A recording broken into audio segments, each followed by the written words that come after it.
Ah, buenos días y bienvenidos a todos a la plataforma, a la sesión de hoy de la plataforma de diagnóstico por la imagen. Hoy tenemos una sesión única con un panel excepcional, con dos auténticos artífices de lo que es la radiología en España. Sin duda, sin ellos, pues no estaríamos donde estamos, seguro. Estábamos comentando en el debate pre-conferencia, pues infinitas anécdotas que tuvieron ambos en Estados Unidos y que realmente aportaron mucho conocimiento al venir a España.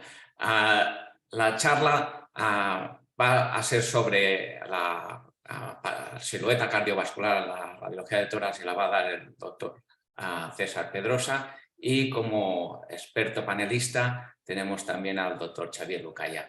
Sin más, recuerdo que a la audiencia pueden poner sus preguntas en el chat y al final de la sesión se las transmitiremos al doctor Pedrosa, y el doctor Lucaya también contestará las preguntas. O sea que, sin más preámbulos, doy paso a la palabra al doctor César Pedrosa. Por favor, adelante, doctor Pedrosa. Buenos días a todos.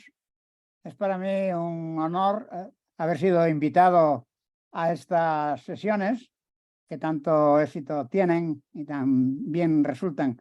Y he visto algunas de ellas, no todas, porque ya no estoy en edad de escuchar muchas cosas ya. De vez en cuando puedo hacer este tipo de cosas.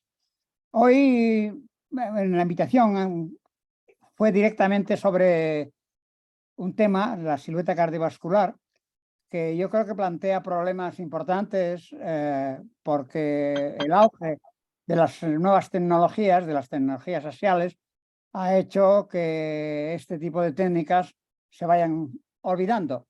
De hecho, mi amigo Martin Lipton, que es un británico que está en la Universidad de California, en San Francisco, ya lo mencionaba en un Radiological Clinics North America, que este estudio es muy bueno desde el punto de vista de coste-beneficio y que es una pena que se vaya olvidando. Y de hecho se queja de que si los residentes no tienen, no estudian este tipo de pruebas, luego tendrán problemas para competir con la resonancia magnética y la tomografía computerizada. Más recientemente, Rodríguez Carnero, en un editorial que ha publicado en Radiología, habla de que estamos entrando en un círculo vicioso en el que olvidamos que muchas de estas tecnologías simples, de tipo convencional, van a ser de una enorme utilidad. Por eso yo hoy voy a hablaros fundamentalmente de algunos factores que son importantes en el estudio normal de la silueta cardiovascular por radiografía de tórax y las alteraciones que comporta la posición, la morfología, el tamaño de los vasos y de las grandes cavidades, y por último las clasificaciones cardiovasculares. El estudio convencional tiene algunos problemas desde el punto de vista técnico que conviene recordar más bien. El primero de ellos es que hacemos las radiografías en póster anterior precisamente para tratar de que el tamaño cardíaco sea lo más parecido al tamaño real. Para eso se hace una radiografía póster anterior y a larga distancia. Aquí hay a la derecha dos radiografías de un individuo que por la mañana le hicieron una radiografía en decúbito supino y por la tarde le hicieron una en teleradiografía y póster anterior. Y la diferencia de tamaño del cinturón cardiovascular, de la cintura cardiovascular y del diámetro mayor del corazón es obvio para cualquiera. Lo mismo ocurre con la respiración. Se dice que para que una radiografía esté bien inspirada, debe tener la sexta costilla a la altura, el diafragma a la altura de la parte anterior de la sexta costilla. Cuando la respiración no es la adecuada, lo que sucede es que el tamaño cardíaco aumenta considerablemente sin que sea real. Por tanto, las radiografías mal inspiradas, las radiografías que están hechas en antero-posterior y a corta distancia, no cubren no cumplen con los requisitos para estudiar la silueta cardiovascular. Lo mismo podría decirse de la rotación. Una radiografía de tórax normal tendrá como borde externo la cava superior en el lado derecho. Cuando el individuo gira, por ejemplo, hacia la aurícula anterior derecha, el desplazamiento se va hacia la parte posterior y lo que realmente forma el borde cardíaco muchas veces es la línea paraespinal, la parte posterior del corazón. Y así, por ejemplo, en este individuo que tiene un aneurisma de Valsalva de gran tamaño, resulta que desaparece prácticamente todo él dentro del mediastino. Un segundo problema y muy importante en radiología cardíaca es el inconveniente que tiene el que todas las radiografías hoy se hacen con alto kilovoltaje, al hacer 120, 130 kilovoltios. ¿Por qué? Porque reduce la imagen ósea fundamentalmente, porque reduce mucho también el flujo cinético de las estructuras vasculares del pulmón y porque además permite una buena penetración a la vez del mediastino y del pulmón. Pero tiene sus inconvenientes. En este cuadro, kilovoltios en las cisas y coeficiente de atenuación en coordenadas aquí arriba, en ordenadas, se puede ver que la máxima separación entre las grandes densidades del cuerpo humano, hueso, agua y grasa, ocurre a bajos kilovoltajes. A medida que aumenta el kilovoltaje, las tres densidades tienen tendencia a juntarse. ¿Qué significa esto? Que hacemos las radiografías óseas con bajo kilovoltaje para que tengan el máximo contraste posible. Y como queremos que las costillas desaparezcan, automáticamente hacemos las radiografías de tórax con 120 o 130 kilovoltios, con lo cual armonizamos más la imagen pulmonar y desaparecen gran parte de las costillas. Pero eso es a costa de otra cosa, es a costa de que el calcio tiene tendencia a desaparecer.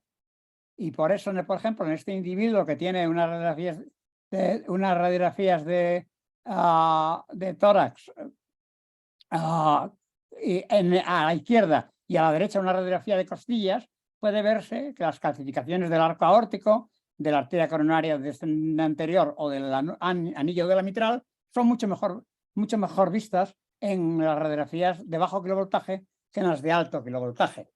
De manera que este es un inconveniente importante porque la calcificación forma parte de la semiología de las enfermedades cardíacas. ¿Cuáles son los parámetros de normalidad que vamos a ver? Bueno, en un individuo normal y con las cosas que se requiere para hacer radiología cardíaca, estamos hablando no de pulmón, la primera cosa es que la tráquea debe estar en la línea media. Una segunda cosa importante es que la aorta ascendente no forma parte del borde derecho en el individuo normal. Otra cosa son que los cilios deben de ser iguales en tamaño y densidad, un poco más alto el izquierdo que el derecho. Tiene que haber una isquemia relativa de lóbulos superiores con relación a los inferiores. La impronta traqueal debe estar a la izquierda de la línea media, es decir, a la altura del arco aórtico, pero por el lado izquierdo. Y el botón aórtico debe ser inferior a 3 centímetros de tamaño. El aumento del botón aórtico está en relación claramente con la edad, como se puede ver aquí en el trabajo de Felson. En la lateral tenemos una banda retroesternal, que es importante, 2-3 milímetros habitualmente. Crece, por ejemplo, en la circulación colateral en coartación aórtica. La presencia del borde anterior es visible en un cuarto de los pacientes. Se acerca a la pared posterior external cuando crece la aorta. El tracto de salida del ventrículo derecho muchas veces es visible. El bronquio principal izquierdo debe seguir la línea descendente de la tráquea. La visión de las válvulas cuando están calcificadas ocurrirá en la zona central del corazón. Y por último, tenemos el llamado signo de Hoffmann-Rigler, es decir, que a 2 centímetros por encima del diafragma, la distancia de la línea posterior de la vena cava inferior al borde cardíaco posterior ha de ser inferior a un 80 centímetros. Esto vendrían a ser las condiciones normales del individuo. Además de eso, tenemos el índice cardiotorácico. La relación corazón-diámetro mayor del tórax es inferior a 0,55 en el individuo normal. Y además de eso, también debemos mirar bien los bordes cardíacos. En el lado derecho, normalmente se dice que la vena subclavia, la vena cava superior y la aurícula derecha forman el borde. En un porcentaje pequeño, alrededor del 10-15%, se puede ver un pequeño segmento de la vena cava inferior. El gran Benjamin Felson ya dejó dicho que en el lado derecho puede haber aurícula izquierda en el individuo normal, en un porcentaje no superior al 5%. De manera que hay que tener cuidado con hablar de crecimiento de auricular derecho porque forme parte del borde en algunos individuos. El lado izquierdo es bien conocido: arteria subclavia izquierda, botón aórtico, ventana aortopulmonar, arteria pulmonar y ventrículo izquierdo. ¿Cuál es la semiología que tenemos que utilizar en patología cardíaca? Bueno, por la silueta cardíaca tenemos las alteraciones de la posición, de la morfología, de las cavidades, crecimiento de los grandes vasos y las calcificaciones. Y tenemos también, que no están incluidos en esta charla, por razones obvias, las alteraciones pleuropulmonares y el esqueleto del tórax. El situs, la posición con la que nacemos de vísceras y corazón, es muy importante. Tenemos 4 posibilidades grandes: situs solitus, situs inversus, estrocardia y situs ambiguos. El situs solitus, la mayoría de nosotros somos así, se caracteriza fundamentalmente porque la aurícula izquierda y la aorta están en el lado izquierdo. Además de eso, hay una simetría bronquial evidente, con el bronquio del lado derecho más corto y más horizontal, y sobre todo la impronta del botón aórtico está a la izquierda. La enfermedad congénita cardíaca es escasa en estos grupos. El situs solitus tiene una excepción, que son los individuos que tienen la impronta en el lado derecho, sobre todo arco aórtico derecho y arco aórtico doble. Estos pacientes, en este caso concreto, se acompañan de una masa de una consolidación en el lóbulo superior derecho de forma ramificada, que es un broncocele debido a que el paciente tenía una atresia bronquial acompañante. Puede verse dilatación del esófago porque estos pacientes pueden tener disfagia alusoria. Estas son enfermedades de las que Javier sabe mucho más que yo, pero que de vez en cuando las vemos en el adulto. El situs inversus puede verse como la clásica forma del individuo que, sin saberlo, tiene una imagen en espejo de lo que es el situs solitus y cuya enfermedad cardíaca puede ocurrir con algo más de frecuencia, sobre todo transposición y el síndrome de Cartagener. Recordar que el síndrome de Cartagener, sinusitis, bronquiectasias y situs inversus totalis, es un síndrome bastante típico y que se puede reconocer por la posición de las radiografías, es decir, la inversión de la posición normal del tórax, además de la presencia de bronquiectasias, sobre todo basales. La destrocardia puede ocurrir aislada dentro de cardiopatías complejas, sobre todo que son las más frecuentes.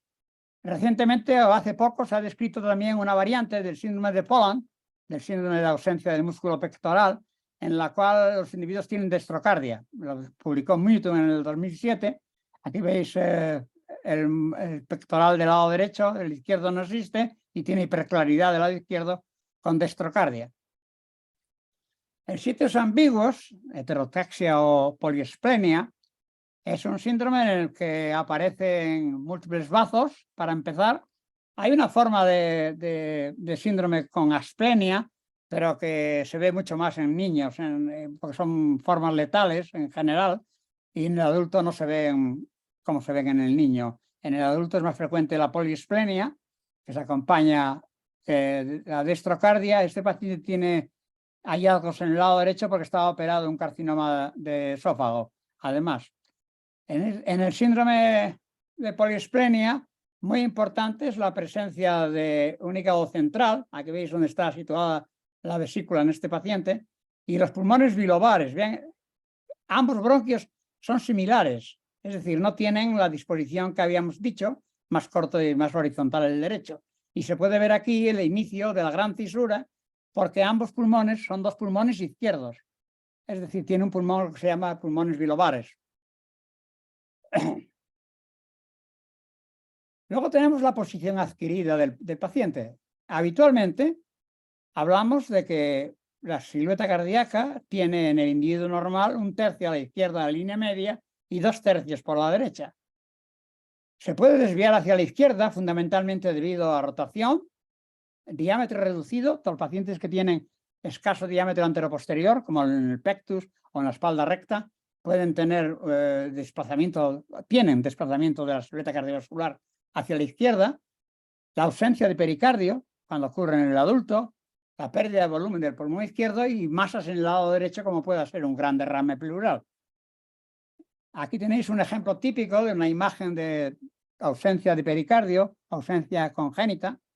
Son pacientes que tienen parte del pericardio desaparecido, casi siempre en el lado izquierdo, mientras que el lado derecho suele verse en trozos del pericardio. Algunos pacientes operados del lado del pericardio o del corazón, si tienen resección de pericardio, pueden presentar una imagen similar. La desviación hacia la derecha ocurre fundamentalmente con hipoplasia y agenesia de la pulmonar del lado derecho, además de otras alteraciones. En este paciente vemos el vaso anómalo, la vena anómala, del drenaje anómalo que el paciente tiene, que en este caso además era supradiafragmático y que se acompaña además de un pequeño secuestro. Aquí veis la arteria que saliendo de la aorta se dirige hacia la base pulmonar. Aquí puede verse la hipoplasia de la arteria pulmonar derecha en este paciente. Las alteraciones de la forma que vamos a ver las describió bien Felson, las describió en el último capítulo de su libro, que yo creo que es de obligada lectura para cualquier residente. Ese último capítulo, donde él explica su experiencia con reclutas en Hawái y hizo un análisis de la radiografía normal, y allí pudo ver que la forma habitual de 3 segmentos en el lado izquierdo de la silueta cardiovascular solo ocurría en 69% de los casos. Y de hecho, él vio que una rectificación del borde parecida a la mitralización llega casi al 20% y una forma aórtica, es decir, con mucha prominencia del borde izquierdo y escasa prominencia de la pulmonar, ocurría hasta en 12% de los casos. De manera que hay que estar seguros de que lo que estamos viendo no es una variante de lo normal en vez de patología cardíaca. Luego tenemos la forma patológica, en las cuales son típicas la formación, la silueta con borde izquierdo prominente y aorta prominente, que es lo que llamamos configuración aórtica, y la configuración mitral, en que la prominencia de la orejuela hace un cuarto borde en el lado izquierdo y automáticamente se convierte en una imagen muy típica de configuración mitral. Las alteraciones del tamaño que vamos a mencionar incluyen las cardiopatías que tienen menos de 0,55, la microcardia y la cardiomegalia global. Las cardiopatías que tienen menos de 0,55 están aquí representadas, descritas por Charles Higgins, y son enfermedades importantes. Algunas, como estenosis mitral, estenosis aórtica, a prolapso de vena mitral, pueden plantear problemas importantes. De hecho, este paciente que tiene un prolapso mitral severo, tuvieron que ponerle una prótesis, y a pesar de que tiene una radiografía con un ICT de 0,43. Aunque se dice que tiene un poder discriminatorio pobre, en realidad aquellas cardiopatías, aquellas siluetas cardíacas que superan el 0,55 es probable que se pueda considerar para todos los efectos como una cardiomegalia. Una palabra de recuerdo a los pacientes que pueden presentar problemas cardíacos sin cardiomegalia, y una de ellas es el edema de pulmón. Los pacientes con infarto de miocardio agudo, por ejemplo, pueden llegar al hospital sin cardiomegalia y, como este paciente, tener severo edema bilateral de pulmón debido a una estenosis aórtica muy importante y que 8 días más tarde todavía tiene vidrio deslustrado en ambos pulmones del edema de pulmón que el paciente tenía. De manera que cardiomegalia, sin cardiomegalia, edema en pacientes con crisis coronaria aguda. La microcardia es una enfermedad fundamentalmente de enfermedades caquizantes. Se ve en tuberculosis avanzada, cánceres terminales, etc. Y sobre todo en enfisema. Este paciente con un severo enfisema tiene un ICT de 0,38, francamente bajo. También se puede ver en algunos pacientes como este, que tiene densidades pulmonares, entró con fiebre y dolor torácico y tenía un ICT de 0,43. Este paciente tenía unas adrenales enormes en ambos lados y de baja densidad por una paracalcidioidomicosis con un Addison agudo, es decir, microcardia debida a a síndrome de Addison, que es muy frecuente. El 90% de los pacientes con paracalcidioidomicosis la pueden tener. Esta es una enfermedad endémica en Brasil y que ocasionalmente vemos en emigrantes en España. Un año más tarde todavía persistían las lesiones, aunque su ICT ya era normal, 0,50. La cardiomegalia global se divide a efectos prácticos en la radiografía de tórax en si tienen afectación pulmonar o no la tienen. Cuando tienen afectación pulmonar, fallo cardíaco es la primera consideración, pero no la única. Puede haber linfangitis, puede haber un tromboembolismo pulmonar con lesiones pulmonares y fallo cardíaco, puede haber un carcinoma de pulmón con derrame pericárdico, es decir, que hay varias lesiones que pueden presentarse, pero la más frecuente con mucho va a ser el edema de pulmón, que como en este caso se presenta con toda la semiología cardíaca, líneas de Kerley A, líneas de Kerley B, en un paciente con una lesión mitral doble, y que presenta otra característica clave del edema pulmonar, su aparición y desaparición rápida. Ambas características son típicas del agua en el pulmón. Aparecen muy rápidamente y desaparecen también con gran rapidez. Este es un trabajo importante, trabajo publicado por Roberts en el 85, porque eran 23 pacientes con un corazón superior al kilo de tamaño. Y la mayor parte de ellos son regurgitaciones aórticas y lesiones mixtas con ambas tipos de lesiones, ¿no? Mitral y aórtica también. Y he puesto este ejemplo de un paciente con una gigantesca cardiomegalia. El ventrículo izquierdo se ve por debajo, dentro del fundus gástrico, y en un paciente que hizo una sepsis grave con una gangrena de Fournier debido a la infección que sufrió, que hizo una endocarditis sobre una insuficiencia aórtica que tenía ya previa, y hizo aneurismas micóticos de la raíz aórtica, que luego se calcificaron cuando curó el paciente y dejó las lesiones en la región de la base aórtica, uno de los sitios típicos de los aneurismas micóticos. A recordar, los aneurismas micóticos ocurren en las áreas donde se enlentece la corriente. Bifurcaciones, acodamientos, ese tipo de cosas son las áreas donde la sangre tiende a remansarse y automáticamente se pueden producir con mayor facilidad los aneurismas micóticos. Cuando no hay afectación pulmonar, la primera consideración es el derrame pericárdico. Una gran cardiomegalia como este paciente, nada en los pulmones. Lo más probable es derrame pericárdico. En la lateral podemos ver la banda densa de líquido pericárdico entre dos bandas más radiotransparentes, la grasa mediastínica por delante, la grasa epicárdica por detrás. Aquí se puede ver la confirmación de la presencia del derrame pericárdico de gran tamaño en este paciente que tenía endocarditis y que tiene el signo del sándwich que llamábamos en mi época y que ahora se llama el signo de la galleta de Oreo, ¿verdad? Aquí podemos ver el pericardio normal de un paciente normal metido entre la grasa mediastínica y la grasa epicárdica. La segunda consideración cuando existe gran cardiomegalia sin líquido en los pulmones es que haya ingurgitación tricuspidea. cuando el corazón derecho, cuando el ventrículo derecho crece de forma exagerada, llega un momento en que se dilata la válvula tricúspide y aparece la ingurgitación, la insuficiencia tricuspidea.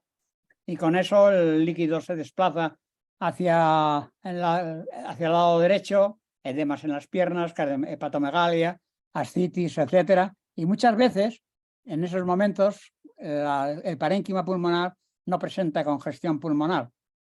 Este paciente tiene una gigantesca aurícula derecha y dilatación aneurismática de la vena cava superior en un paciente con una insuficiencia tricuspidea severa. La tercera gran signo es el crecimiento de las cavidades cardíacas, que comporta tanto aurícula como ventrículo, sobre todo derechos. En el lado derecho, en el lado izquierdo, quiero decir, en la aurícula izquierda crecida, presenta signos muy típicos en las radiografías simples.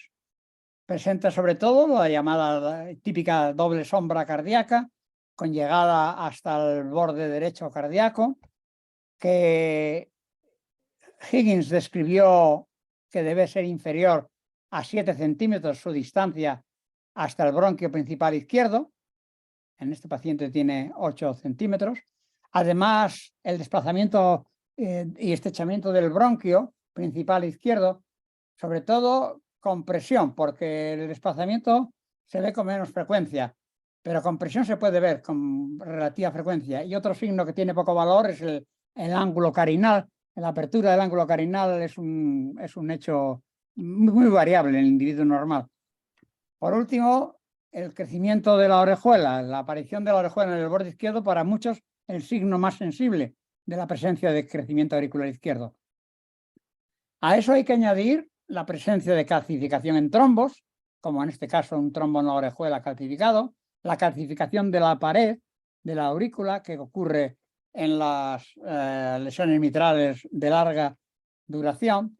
En el lado derecho, la parte derecha, que a veces se ve una pequeña calcificación solo a este nivel, eso fue llamado en tiempos el McCallum Patch, el parche de McCallum, porque se suponía que existía una cierta deslustración del endocardio a ese nivel por el choque, por el chorro de la insuficiencia mitral, y de ahí que a llegar a la pequeña calcificación que se podía encontrar en algunos pacientes.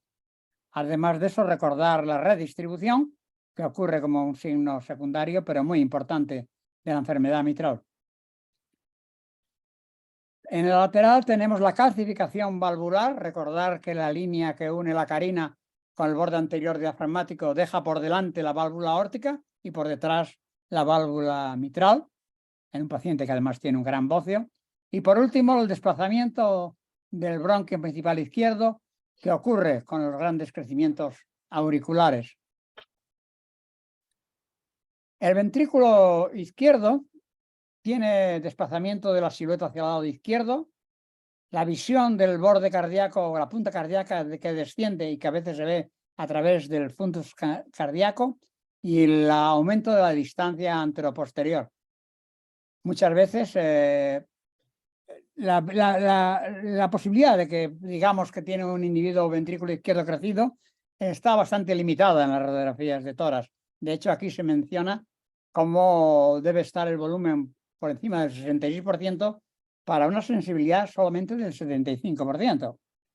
Recordar el signo de Hoffmann-Rigler, la distancia de la cava al borde cardíaco posterior, que en este paciente con lesión aórtica ya operada presenta un Hoffmann-Rigler de 47 milímetros, muy por encima del 1,80 normal.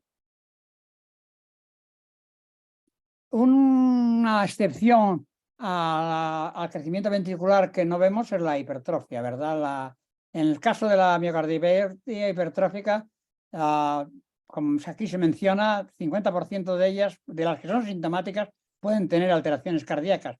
Y muchas veces veremos una pequeña prominencia en el borde izquierdo que no tiene posibilidad alguna de que podamos hacerla muy específica, y que ocurre fundamentalmente por el gran volumen del ventrículo izquierdo prominente hacia arriba. Cuando uno ve las imágenes coronales de la resonancia, pues sí que puede ver que efectivamente en la radiografía simple la imagen es muy se correlaciona muy bien. El crecimiento del lado derecho, tanto aurícula como ventrículo, tiene fundamentalmente el desplazamiento de la silueta cardíaca hacia el lado izquierdo, la elevación de la punta cardíaca. Este es un paciente con válvula de Einstein, es decir, con posición anómala descendida de la válvula congénitamente, pero las alteraciones de la silueta cardíaca son muy inespecíficas.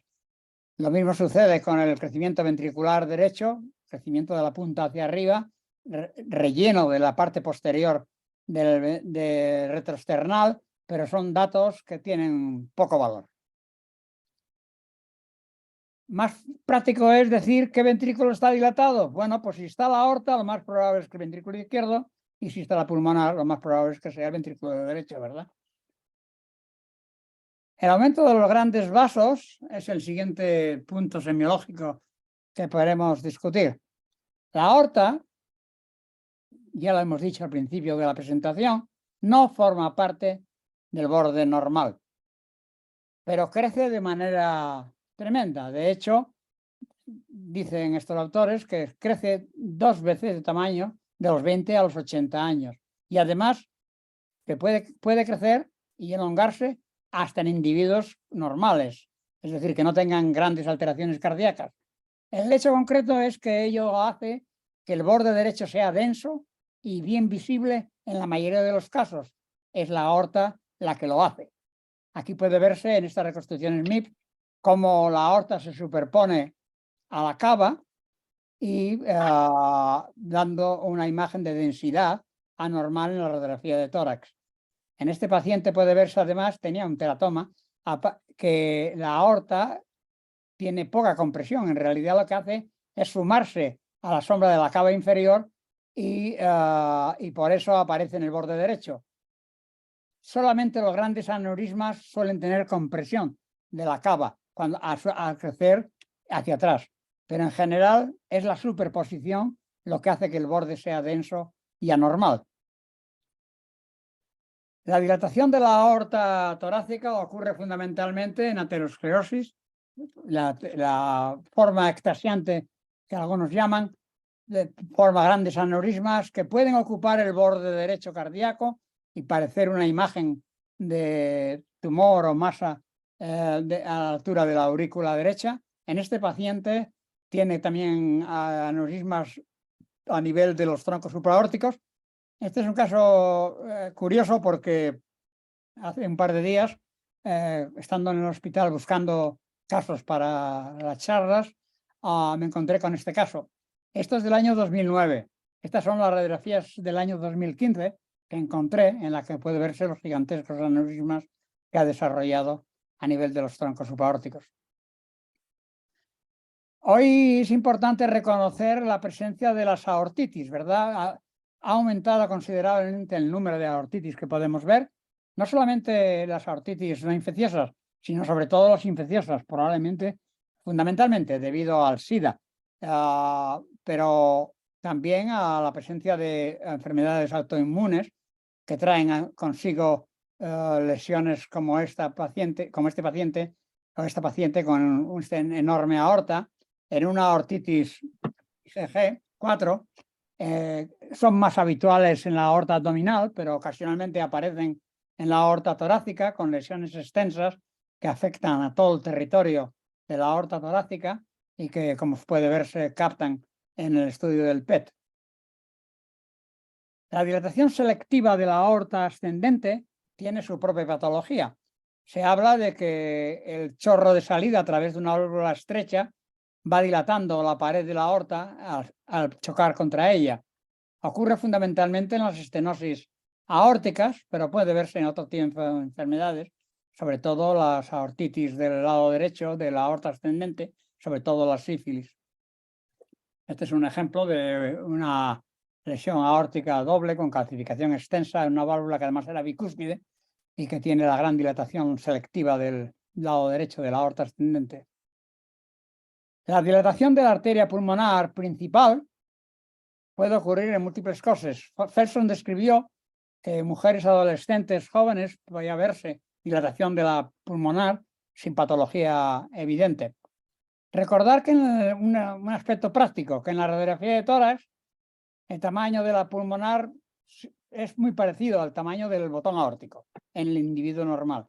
Y luego tenemos las grandes alteraciones, la dilatación masiva, en este caso concretamente un enfermo con patología ignorada, en el que apareció por otro motivo, se descubrió esta estenosis valvular de la arteria que no era conocida hasta la edad adulta.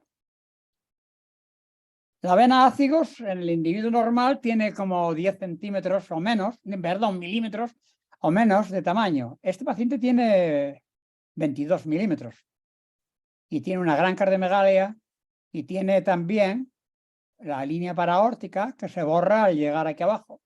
Todos sabemos que el borramiento de esta línea se debe a patología adosada, ¿verdad? En este caso, la presencia de unos grandes paquetes varicosos de varices esofágicas que borran el borde cardíaco a partir del tercio medio hacia abajo. Además de eso, este paciente tiene medialización del fundus gástrico, que está separado del diafragma, del teórico diafragma, porque tiene derrame derecho, o sea que suponemos que aquí debe haber un derrame subpulmonar, y además está desplazada porque tiene una gran esplenomegalia en un paciente que tiene lesiones hepáticas, un linfoma B, con hepatopatías también por hepatitis y con las varices esofágicas causantes de la dilatación de la vena ácigos. Dilatación de la vena ácigos, ausencia e interrupción de la vena cava inferior, a veces aislada, a veces con la patología que ya hemos mencionado previamente, pero pueden verse, son los casos más frecuentes que se ven de aumento de la vena ácigos. La dilatación de los troncos supraórticos en el lado derecho, aneurismas fundamentalmente del confluente tronco brachiocefálico, arteria subclavia derecha, que aquí se puede ver cómo comprime la vena subclavia en el lado derecho, produciendo imágenes densas. Y aquí en el lado izquierdo, dilatación de la línea subclavia, la línea paraórtica izquierda, debido a una subclavia enorme por una coartación aórtica en la que se puede verse también la dilatación de las arterias mamarias internas como circulación colateral.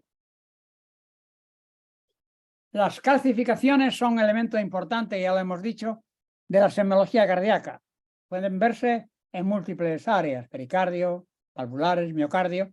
De hecho, tengo estos dos esquemas que había hecho yo hace un par de años, en la cual puede recopilarse, un poco está recopilado la presencia de las numerosísimas calcificaciones que tienen,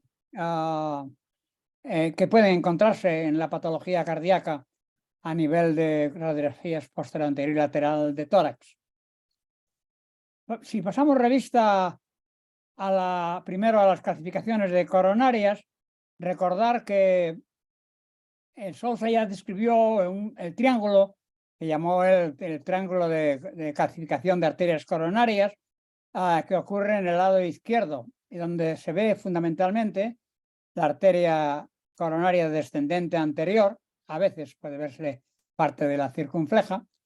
Sin embargo, es mucho mejor la radiografía lateral, donde la arteria coronaria descendente anterior se dirige hacia adelante y la circunfleja hacia atrás. La coronaria descendente anterior es muy frecuentemente visible y en mi opinión, los radiólogos tenemos tendencia a olvidarnos de su existencia y a no informar adecuadamente de su calcificación, que tiene una importancia considerable, como luego veremos. Aquí vemos los tres cortes del espacio, axial, coronal y lateral, en el que puede verse la calcificación marcada de la coronaria descendente anterior, bueno, de toda la bifurcación de la coronaria izquierda. En este paciente también tiene la coronaria derecha calcificada, que no es muy visible en la radiografía posterior anterior, pero es visible en la radiografía lateral con una línea fina curva situada superpuesta en la silueta cardíaca y en un área, como luego veremos, también suelen verse los infartos de miocardio calcificados. La calcificación del anillo de la mitral es muy frecuente, puede ser fisiológica en ancianos, pero también es verdad que ocurre en personas mayores, sobre todo mujeres mayores, y que tienen insuficiencia cardíaca de causa ignorada. Muchas veces puede encontrarse la presencia de la calcificación anular. Se ha descrito una variante recientemente de individuos que tienen como leche de calcio, es decir, que tienen una calcificación que se llama caseosa en el trabajo en que se fue publicada, y que hay que reconocerlo porque a veces parece confundirse con un nódulo pulmonar calcificado o variantes de otras lesiones, pero que hay que recordar que puede ser la propia válvula, el propio anillo. Las calcificaciones cardíacas, quiero recordar que es muy frecuente la presencia de calcificación del lado izquierdo en los individuos que tienen accidentes cerebrovasculares. Se ha descrito una correlación evidente entre ambas lesiones, por lo que conviene recordar que, sobre todo en aquellos que tienen en el lado izquierdo y la descendente, presentan una cifra alta dentro de las lesiones de circulación, de accidente cerebrovascular agudo. Y una segunda cosa de la calcificación de la aorta, y es lo que llaman la aorta de porcelana, la calcificación masiva de la aorta, en la que la presencia de calcificación en esta zona es potencialmente peligrosa, sobre todo para los individuos que van a tener cirugía cardíaca, porque la intubación en esta zona es muy complicada por la friabilidad de la pared, que luego se complica, porque esta es la zona donde aparecen los hematomas postoperatorios, los pseudoaneurismas, las lesiones de acceso mediastínico secundario al drenaje por la zona de la aorta ascendente, donde se coloca el tubo de la circulación. La calcificación del miocardio ocurre en individuos mayores que llevan años de supervivencia después de un infarto de miocardio. Generalmente son individuos que tienen la arteria coronaria derecha dominante, entonces ocurren en el lado izquierdo, y son calcificaciones que, como se ve, están situadas en una zona lateral que recuerda mucho la zona de la coronaria derecha. El pericardio, también un área de calcificación marcada. Recordar que no todas las calcificaciones pericárdicas se acompañan de constricción, ni todas las pericarditis constrictivas tienen calcificación. También existen por derrame pericárdico. La calcificación de la arteria dentro de la arteria pulmonar es rara. Este es un paciente con un síndrome antifosfolípidos que tiene calcificación dentro de la arteria pulmonar. Se trata de un individuo, una señora que tenía abortos de repetición múltiples, que es uno de los fenómenos que ocurre habitualmente en esta gente joven que tiene síndrome antifosfolípidos, y este caso fue publicado en radiología, en una calcificación evidente a nivel de la arteria pulmonar principal. Y este paciente tiene trombo dentro de la arteria pulmonar. Es un individuo que tuvo ya varios episodios de tromboembolismo, y aquí veis una gran calcificación en el interior de la vena cava inferior. Son casos raros, pero hay algunos casos descritos de calcificación de trombo dentro de la cava en individuos que tienen tromboembolismo pulmonar. Bien, recordar, por tanto, que la técnica es importante, que los parámetros de normalidad hay que conocerlos bien, que el borde derecho puede esconder patología, sobre todo aórtica, que el índice cardiothorácico y sus desviaciones son útiles, que las alteraciones de la posición pueden esconder patología congénita importante en el adulto, la presencia o no de lesiones pulmonares define mejor la cardiomegalia, el crecimiento de la aurícula izquierda es el que presenta signos más precisos de diagnóstico, las dilataciones de los grandes vasos deben de ser reconocidas, y las calcificaciones cardiovasculares son muy importantes en el diagnóstico etiológico de las lesiones. Y por si ha tenido dificultades con la presentación, pues consulta con tu oftalmólogo, ¿eh? Muchas gracias. Muchas gracias, doctor Pedrosa, por esta excepcional presentación. Sin duda alguna, bueno, una clase magistral, ¿no?, de cómo interpretar la rica semiología de la placa de tórax en la patología cardíaca y seguramente infraestimada muchas veces por puro desconocimiento.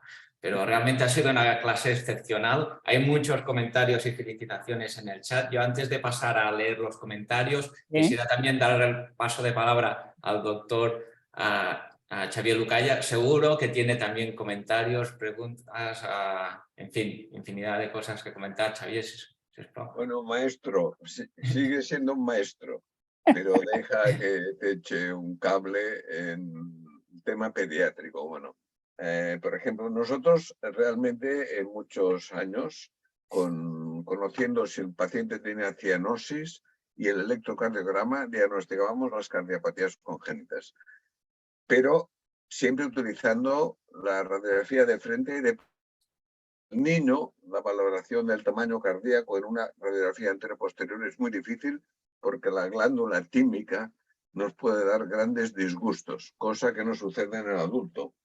También quisiera decir que en la valoración de la radiografía de tórax de un niño con sospecha de cardiopatía, la situación del arco aórtico es tremendamente importante, porque muchas cardiopatías, por ejemplo, tetralogía de Fallot, tiene una incidencia de arco derecho del 25%. Luego también cosas que he mencionado que me han recordado mis tiempos. La aurícula izquierda. La aurícula izquierda hay que verla, pero en pediatría a veces se confunde con quistes broncogénicos.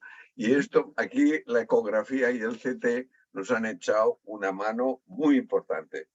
Hay alguna calcificación que no tiene por qué conocerla porque lo suyo no son los niños, pero es el Kawasaki, que es una gran patología pediátrica y hacen calcificaciones de las arterias.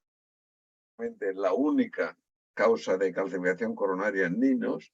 Y luego hay una entidad muy peculiar, que son niños que tienen endocrinopatía, bronquiectasias y calcificación aórtica precoz, de la que yo he visto 4 o 5 casos. Luego finalizar diciendo que sí, que en niños también vemos cardiopatías con corazón normal, como por ejemplo la transposición de los grandes vasos, y vemos corazones normales con edema pulmonar severo en cardiopatías severas, como es el retorno venoso anómalo, supra y especialmente infradiafragmático. Tienes un corazón absolutamente normal, pero con un edema pulmonar masivo.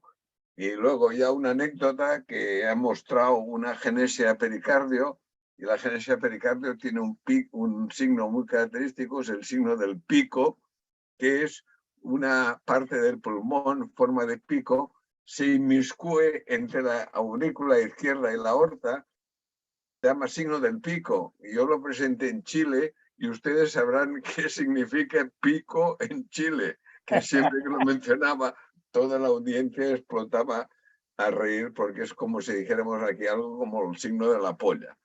O sea que quisiera terminar felicitando a César y me alegra ver que está tan estupendo, que sigue siendo un gran maestro y que por lo tanto a mí aún me quedan 6 o 7 años de disfrutar como residentes porque yo soy un seguidor de él y estoy siguiendo sus pasos. Solo lo he superado en el golf. En el golf nunca me pudo, pero en el resto ha sido un gran maestro. Hay que reconocer la gente, alguien quizás no lo conocerá, pero yo os puedo garantizar que con Pedrosa cambió la radiología en España. Él trajo, fue un soplo de aire puro y limpio y fue una revolución en la evolución de la radiología.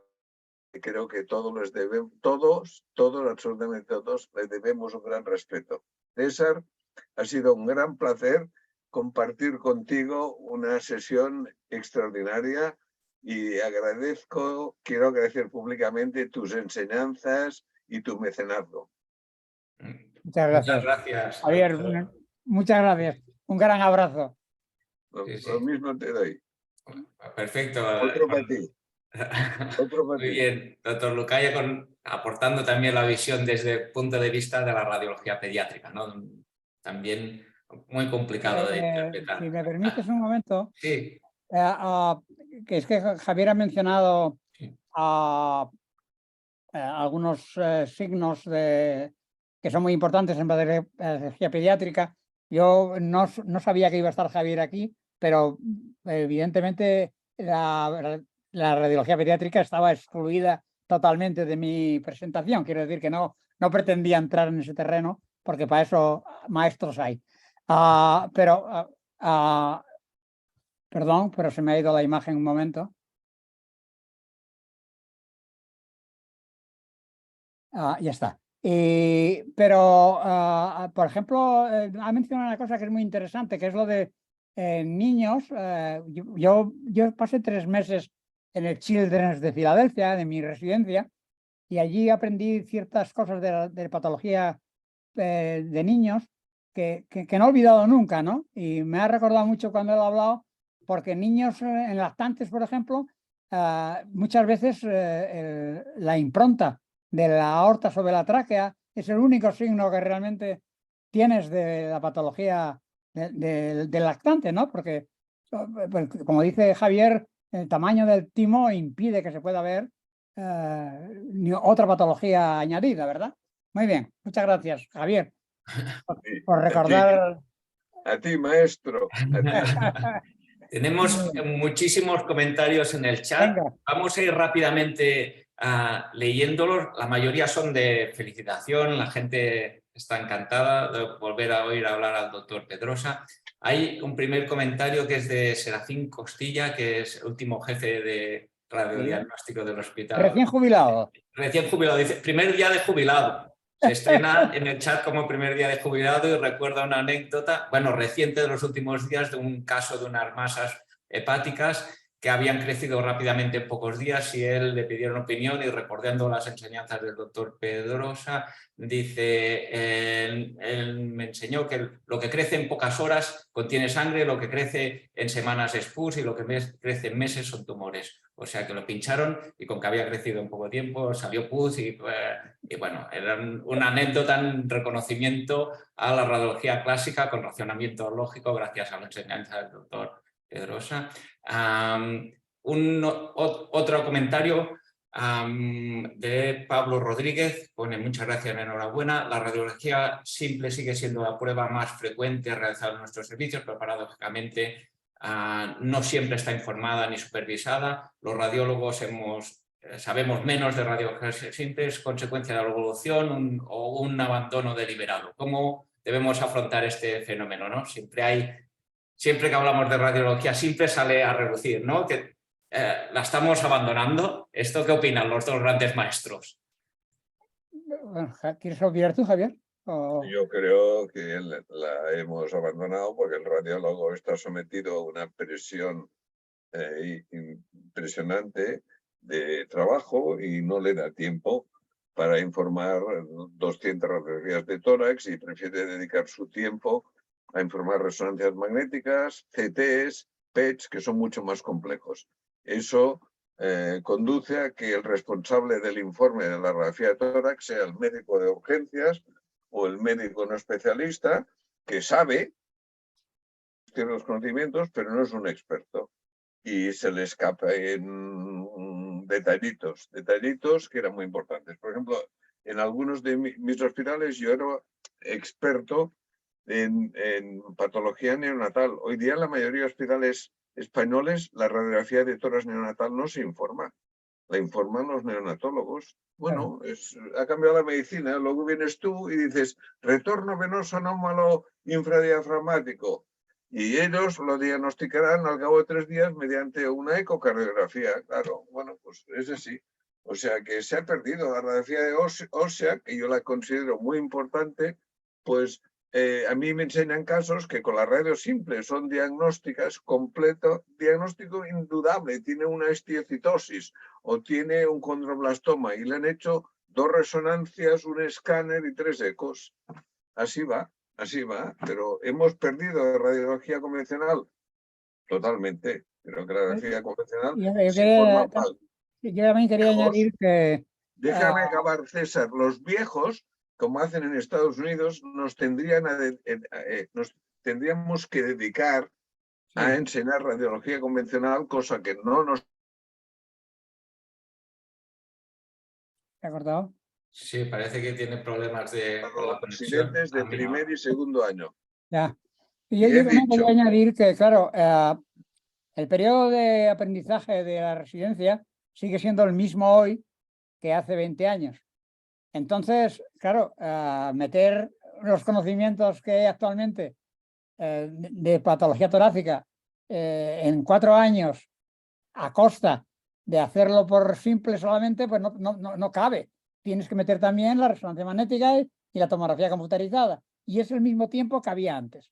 Entonces, claro, es un equilibrio inestable, que no hay manera de combinar ambas cosas, ¿no? Compaginarlo. No es posible. O sea, hay un problema de falta de tiempo en el aprendizaje que yo creo que es importante.